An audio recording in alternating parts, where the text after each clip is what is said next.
یه سری اطلاعات درباره ورونیکای ریمیک اومده بیرون که بریم بررسیشون کنیم. سلام رفقا، من نیما هستم و به این ویدیو خوش اومدید. اگه از دیدن اینجور محتوا لذت میبرید، لایک و ساب فراموش نشه.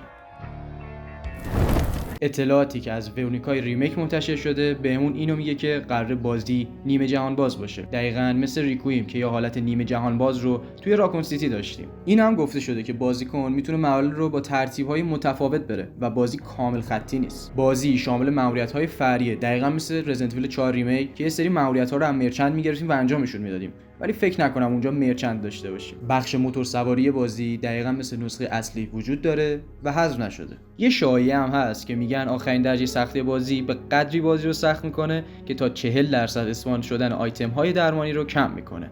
و اینم اضافه کنم که قراره این کریبون ها از رزیدنت ایول های قبلی کمتر و کمیابتر هم بشن. طبق گفته های کپکام و سازندای این نسخه قراره آخرین نسخه فیزیکی و دیسک این سری رو داشته باشیم. یعنی دیگه بعد ورونیکا قرار نیست نسخه دیسکی برای بازی کپکام منتشر بشه. گروه کانکشن رو که یادتونه قرار توی ورونیکای ریمیک هم به یه شکلی داشته باشیمش و گروه کانکشن توی ورونیکا هم یه نقشی داره. تاریخ انتشار این نسخه هم برای 3 ماه اول 2027 برنامه‌ریزی شده.